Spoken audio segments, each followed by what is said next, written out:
Tagal na, Tony.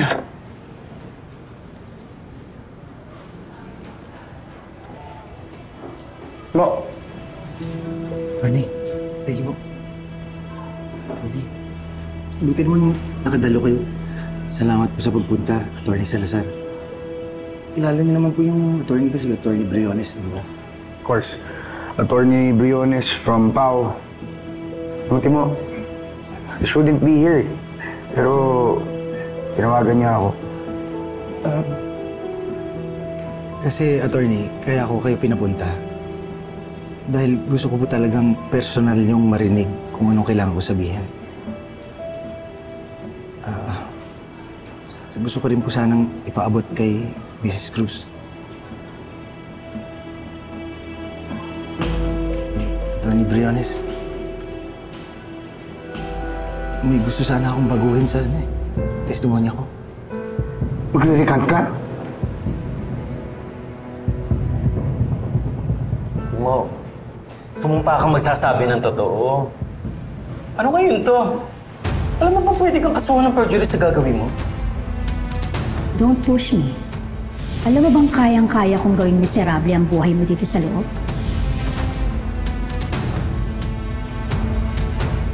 Alam ko po na pwede pang idagdag ang perjury sa kaso ko. Alam ko, hindi na po kaya talaga ng konsensya ko. Kailangan ko na po talaga sabihin yung totoo. Ano totoo?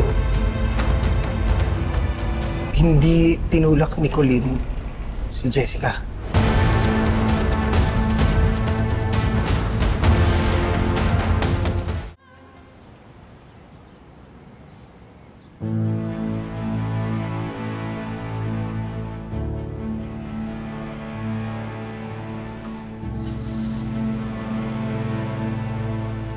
Oh, bakit di ka pa nakabihis?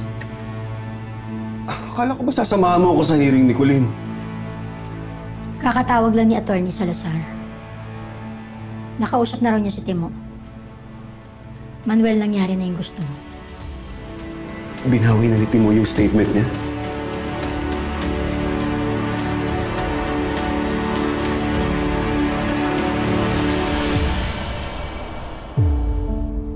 Galing yan sa korte. A copy of Timo Malabanan's affidavit of recantation. Recantation? Binabawi na niya ang una niyang statement. Sabi niya, hindi raw totoo na tinulak mo si Jessica. Ibig sabihin ho nun, hindi na makukulong si Colleen. Well, malaki ang posibilidad na ganun nga, Jeffrey. Dahil yung statement lang naman ni Timo ang ebidensya laban kay Colleen. So what's next, attorney, after this? Ano bang dapat ang gawin? All we have to do now is wait for the court's decision.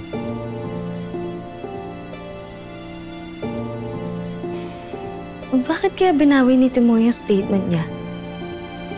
Ano nangyayari?